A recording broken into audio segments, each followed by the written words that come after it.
이후 하나님의 크신 은혜와 축복이 여러분 가운데 풍성하게 임하기를 간절히 축원합니다. 지난주의 말씀은 너희가 말씀을 준행하면 해서 하나님이 어떤 복을 주실지에 대해서 말씀을 했습니다. 먹을 것을 주신다고 그랬습니다. 먹을 것을 풍성하게 주니까 싸울 필요도 없어요. 그러니까 평안해집니다. 그리고 평안해지면서 평화가 임하면서 깊이 잠을 잘 수 있는 그런 축복도 주시고, 그리고 민족이 번성하게 될 것이고 날마다 새로운 은혜로 내 영이 새로워지는 그런 축복을 주시고, 또 죄에서 벗어나서 영원한 생명 가운데서 살게 해주실 것이다. 이 하나님의 말씀을 준행하였을 때 주시는 축복입니다. 그런데 이제 잘 보면 우리가 살아가면서 그런 경우가 있잖아요. 뭔가 이 새로운 것을 만나거나 경험하게 되면 그것이 하나님과 어떤 관계에 있는지 생각하기에 앞서서 그 새로운 것에 대한 호기심이 먼저 생길 때가 많이 있어요. 뭔가 내가 정말 몰랐던 뭔가가 나에게 새로운 것이 오면 이게 하나님의 뜻과 이렇게 비춰봤을 때 괜찮은 건가? 이걸 먼저 생각해야 되는데 그거보다는 새롭네 하는 호기심이 먼저 앞설 때가 있다는 거예요. 이스라엘이 430년 동안 애굽에서 종사를 했습니다. 40년간 광야에서 생활을 했습니다. 그런데 이들이 40년 후에 가나안에 들어가는데, 가나안은 이스라엘 백성들이 겪어보지 못한, 경험해보지 못한 아주 놀라운 이 발달된 이런 어떤 문명이 있는 그런 곳입니다. 새로운 곳입니다. 너무너무 신기한 것들이 많이 있습니다. 그래서 아주 쉽게 그곳에 물들기 십상이라는 겁니다. 그러면서 자연스럽게 하나님을 잊게 될 거라는 겁니다. 너무 새로우니까, 너무 좋아 보이니까. 그러니까 하나님께서는 그렇게 될 이스라엘이 너무너무 걱정스러운 겁니다. 그래서 늘 말씀에 순종하라고 그렇게 말씀하셨습니다. 먼저 그 새로운 것이 하나님과의 관계에 방해가 되는 것이냐, 하나님 말씀에 합당한 것들이냐, 이걸 봐야 되는데 그 새로운 것에 그냥 하나님 말씀과 무관하게 그냥 흡수되어 버리지 않을까 염려가 있으신 거예요. 그래서 오늘 말씀에 순종하지 않으면 어떻게 되는지에 대해서 분명하게 말씀해 주십니다. 14절을 보면 너희가 내게 청종하지 아니하며 이 모든 명령을 준행하지 아니하며, 15절은 좀 더 강력한 경고예요. 내 규례를 멸시하며 마음에 내 복도를 싫어하여 내 모든 계명을 준행하지 아니하며 내 언약을 배반할진대. 멸시, 싫어하여, 배반. 단순히 어떤 말씀을 거역하는 차원이 아니에요. 아예 말씀을 버리는 거예요. 버리는 것도 약한 표현이에요. 말씀을 아예 무시해버리는 거예요. 멸시, 싫어하여, 배반. 말씀을 무시해버려요. 나의 인생에 말씀이라는 것이 없었던 것 같이 그렇게 무시해버리는 거예요. 가나안에 들어가면 이렇게 변할지도 모른다 하는 하나님의 경고입니다. 이렇게 말씀을 무시해버리고 말씀을 없는 것처럼 여기면 어떻게 되느냐, 그걸 오늘 말씀에서 하나님은 자세하게 말씀해 주셨어요. 16절에 보면 놀라운 재앙을 내려, 하나님을 무시하면 재앙이 내리는데 이게 놀라운 재앙이라고 했어요. 16절에 보면 폐병과 열병으로 눈이 어둡고, 육체의 질병이 생기는 거예요.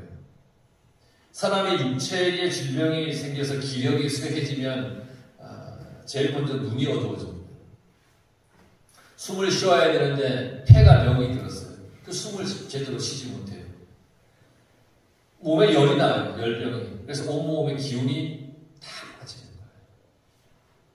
계속 16절에 보면 생명이 쇠약하게 할 것이요, 질병 후에는 생명이 서서히 사라지게 될 거라는 거예요.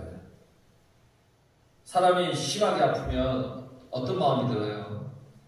차라리 죽었으면 좋겠다, 이런 마음이 들 때가 있잖아요. 너무 아프면. 그만큼 이 육체의 질병은 스스로 생명이 사라졌으면 하는 괴로움과 연결이 되는 거예요. 계속 16절에 보면 너희가 파종한 것이 헛되리니 아무리 씨를 뿌려도 그것의 열매를 거둘 수가 없어요. 그 열매는 대적들이 다 먹어버려요. 열매를 맺는데 그것을 내가 먹을 수 없다? 정말 비참한 일이잖아요. 열매는 거뒀는데, 먹음직스러운 열매는 거뒀는데 그거는 정작 내가 먹을 수 없는 거예요. 내가 일을 다 했는데 월급은 남이 가져가는 거와 똑같은 거잖아요. 일은 내가 그냥 뼈 빠지게 일을 했는데 이 월급은 남이 가져가 버려요. 그럼 어떻게 되겠어요? 놀라운 재앙, 이 재앙 후에 만나게 될 무서움이 또 있어요. 재앙이 이렇게 내리는데, 이 무서운 놀라운 재앙이 내리는데, 재앙 후에 17절에 보면 내가 너희를 치리니 너희가 너희의 대적에게 패할 것이고. 그러니까 나의 대적, 나에게 내가 이제 생각하는 나의 적에게 내가 패하는 것은 정말 비참하잖아요. 적을 내가 이겨야 되는데 지면 비참해지잖아요. 그런데 이 적이 나보다 강해서 내가 지는 것이 아니에요. 하나님이 그렇게 만드신 거예요. 분명히 내가 이길 수 있을 것 같아요. 그런데 져요. 왜냐하면 하나님이 그렇게 만드셨기 때문이에요. 이 세상에 강한 나라, 강한 민족이 그들 스스로 강해서 강한 것이 아니에요. 하나님의 백성들을 침략하고 정복한 나라들이 강해서 그런 것이냐? 아니에요. 하나님의 백성들이 하나님의 말씀을 듣지 않으니까 하나님이 그들을 사용하시는 거예요. 성경은 끊임없이 그렇게 우리에게 하나님이 말씀해 주고 계세요. 바벨론이, 페르시아가, 아수르가 물론 강대국이긴 하지만 그들이 스스로 강해서는 아니라 하나님께서 하나님의 백성들을 깨우치게 하기 위해서, 그들의 잘못을 뉘우치게 하기 위해서 그들을 사용하시는 거예요. 하나님께서는 하나님의 말씀에 불순종하는 자들을 세상의 본령으로 종국당하게 만드세요. 그리고 그 속에서 하나님을 다시 찾게 하시는 거예요. 17절에 보세요. 너희를 미워하는 자가 너희를 다스릴 것이며, 나를 치욕스럽게 하고 나를 조롱하는 사람이, 나를 없이는 여긴 사람이 나를 다스린대요. 너희를 쫓는 자가 없어도 도망하리라. 여러분, 이게 참 절망적인 얘기 아닙니까? 나를 쫓는 자가 없는데 내가 도망가요. 아무 이유 없이 도망가는 거예요. 뭔 얘기냐면 늘 두렵게 산다는 거예요. 늘 두려운 거예요. 아무리 싸워도 이길 수 없어요. 하나님이 이길 수 없게 만들었어요. 싸워봐야 져요. 이길 수 있을 것 같은데 절대 못 이겨요. 그러니까 얼마나 절망적이고 비참합니까? 할 수 있는 것 같은데, 이길 수 있는 것 같은데 못한다는 거예요. 안 되는 거예요. 그런데 이쯤 되면, 하나님의 백성이 이쯤 되면 어떻게 해야 되냐면 정신을 차려야 돼요. 하나님이 되시구나. 내가 정신 차려야겠구나. 그런데 아마도 이 이스라엘은 정신을 못 차린 것 같아요. 18절에 보면 너희가 그렇게까지 되어도, 너희가 그렇게까지 되어도 그 뒤는 뭐예요? 내 말 안 듣냐, 저죠? 이렇게까지 비참하고 절망적인 결과를 당했는데 하나님의 말씀으로 돌아오지 않는 그 이스라엘을 향하여 하나님이 다시 경고합니다. 18절에 너희의 죄로 말미암아 내가 너희를 7배나 더 징벌하리라. 이 무서운 징벌을 받고도 회개하지 않았습니다, 이스라엘. 그래서 7배나 더 재앙을 내리겠다고 하나님께서 경고하셨습니다. 19절에 교만을 벗고 하나님의 징벌에도 굴하지 않으니까 그들은 교만하는 거잖아요. 그래서 그 교만을 꺾으신다는 거예요. 하늘을 철과 같게 비가 내리지 않는 거예요. 땅을 못과 같게 땅이 딱딱해지는 거예요. 지난주에 봤던 4절 말씀과 대조되잖아요. 4절 말씀에 보면 철 따라 비를 주리니 땅은 그 산물을 내고 밭의 나무를 그 열매를 맺으리라. 하나님 말씀에 잘 준행하고 따르면 하나님께서 초를 따라 비를 주시고 땅의 산물을 내게 하시고 밭의 나무에 열매를 주신다고 그랬는데, 하나님 말씀을 안 듣고 준행하지 않으면 하늘을 철과 같게, 땅을 녹과 같게 아무런 열매도 얻을 수 없다는 겁니다. 순종함과 불순종함의 결과는 완전히 이렇게 다른 겁니다. 20절에 보세요. 너희의 수고가 헛될지라. 아무리 뭘 해도 안 돼요. 아무리. 내가 노력하고 했으면 그것에 대한 좋은 결과를 우리는 기대하잖아요. 뭔가를. 그런데 그런 기대를 할 수가 없는 거예요. 아무리 노력해도 기대할 수 없어요. 아무리 노력해도 수고해도 소용이 없기 때문이에요. 그러면 여전히 이스라엘의 태도는 어떠할지 하나님은 아세요. 21절 말씀에 너희가 나를 거슬려 내게 청종하지 아니할진대.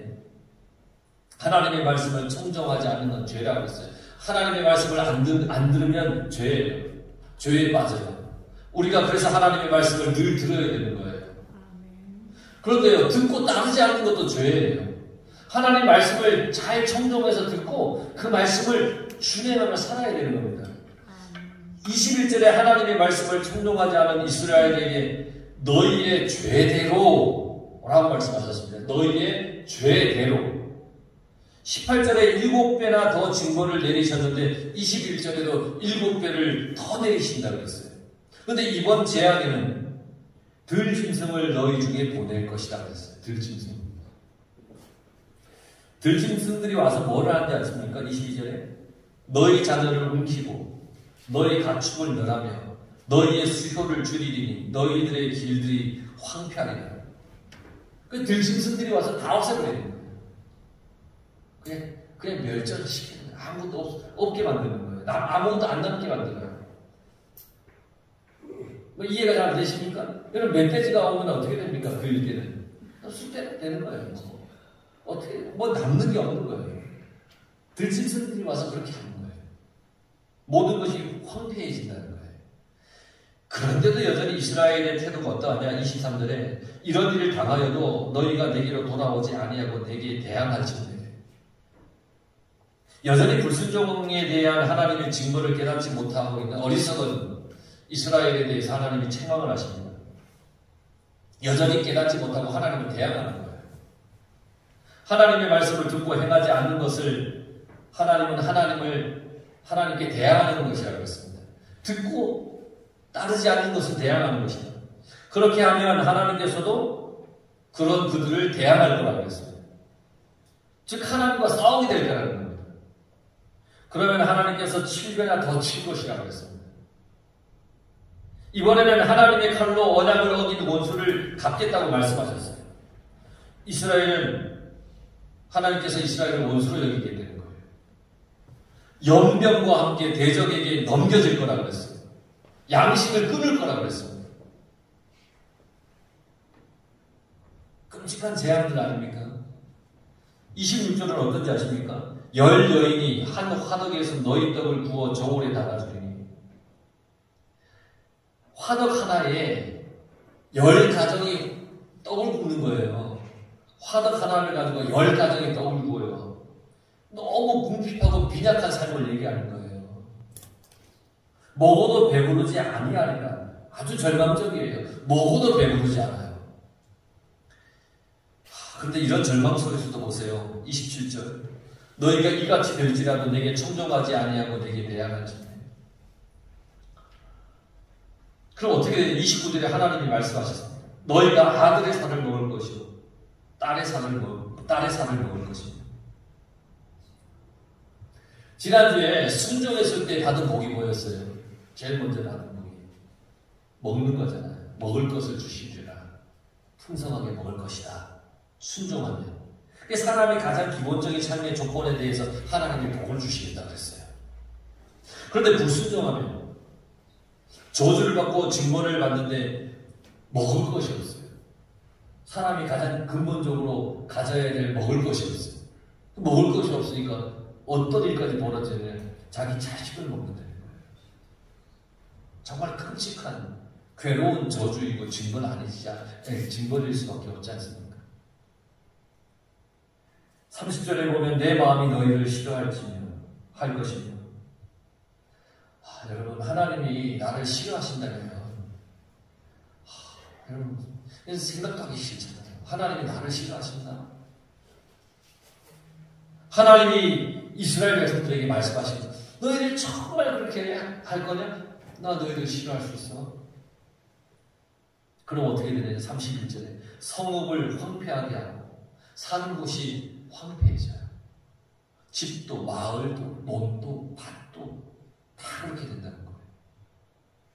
31절 너희의 성소들을 황량하게 할 것이고 하나님께서 성소를 떠나시는 거예요. 우리가 하나님의 말씀을 듣고 행하지 않으면 우리 교회에 임하셨던 하나님의 영광이 하나님의 인자하심이 다 떠나시게 되는 거예요. 심각하잖아요. 더 이상 함께하지 않게 되는 거예요. 하나님의 인자하심이 더 이상 없다는 거예요. 하나님이 촛대를 옮기시게 되는 거예요.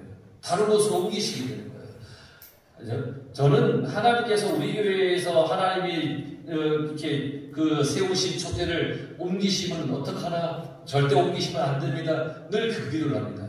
왠지 아십니까? 우리 교회에 하나님의 성령이, 거룩한 성령이 임하시지 않는다면 그건 정말 끔찍한 일입니다. 말씀이 사라지는 겁니다. 말씀이 없어지는 겁니다. 그러면 우리의 삶의 중심은 다 잃어버리게 됩니다. 삶의 중심이 흐트러지면 우리는 다 무너지는 겁니다. 31절 너희의 향기로운 냄새를 내가 흠양하지 아니하고 내가 아무리 예배를 드려도 안 받으시게 되는 거예요. 32절은 하나님의 징벌이 얼마나 무서운지를 보여줍니다. 너희의 원수들이 그것으로 말미암아 놀랄 것입니다. 이 뭔 얘기냐면 하나님의 징벌이 얼마나 무서운지 믿지 않는 사람이 봐도 너무 무서운 거예요. 내 칼을 빼어 너희를 따르게 하리니 하나님의 무서운 심판이에요. 이스라엘은 끊임없이 하나님의 말씀을 거역하고 불순종해서 하나님의 징벌을 무섭게 받게 될 거라는 거예요. 이 모든 것은 가나안에 들어가서 그들이 하나님의 말씀을 거역한다면 받게 되는 징벌이라는 겁니다. 그 하나님은 왜 이렇게 말씀하셨을까요? 이스라엘을 벌하기 위해서 이렇게 말씀하셨을까요? 아니에요. 불순종의 결과가 이렇게 무서운 거니까 절대 불순종하지 말고 순종해라. 그 말씀하시는 거예요. 이스라엘을 벌하시기 위한 것이 아니에요. 이스라엘이 미워서 그렇게 말씀하시는 것이 아니에요. 불순종은 이렇게 무서운 거야. 그러니까 그러지 마. 이미 에덴 동산에서 불순종으로 인하여서 인간들이 얼마나 많은 괴로움 가운데 처하게 됐습니까? 그러니까 하나님이 더 이상 더 불순종하지 마. 그렇게 말씀해 주시는 겁니다. 당부하시는 겁니다. 우리는 정말 삶을 얇게 되돌아보면 순종할 때보다 말씀에 거역하거나 불순종할 때가 참 많았습니다. 그때마다 하나님께서는 우리에게 여러 가지로 경고해 주셨습니다. 깨닫게 해주셨습니다. 다양한 방법으로. 그럴 때 우리는 늘 깨닫고 돌아와야 합니다. 하나님은 우리를 미워해서 벌하시지 않습니다. 우리에게 돌아오라고. 너 돌아와라. 내 품으로 와라. 그래서 벌하시는 겁니다. 하나님의 말씀을 잘 듣고 그대로 따라 살아가시기 바랍니다. 항상 잘할 수는 없습니다. 우리가 항상 잘하면 얼마나 좋겠어요. 근데 항상 잘할 수가 없어요. 하지만 깨달았다면 돌아오는 결단을 해야 된다는 겁니다. 우리 모두가 하나님의 복을 받는 성도가 되길 바랍니다. 잘하려고 애써야 되지만 그러지 못했을지라도 내가 깨달았다면 아버지 집이 생각이 났다면 집 나간 탕자가 돌아온 것처럼 아버지 집에 종로도 좋으니 아버지 집에 가겠습니다 라고 했던 그 둘째 아들처럼 우리도 깨달았다면 지체하지 말고 하나님 품으로 와야 된다는 겁니다. 그래서 하나님의 말씀에 우리는 늘 순종하면서 그 말씀 꼭 붙들고 여러분 모두가 하나님 주시는 거룩한 은혜와 축복으로 여러분 살아가시길 간절히 축원합니다. 기도하겠습니다.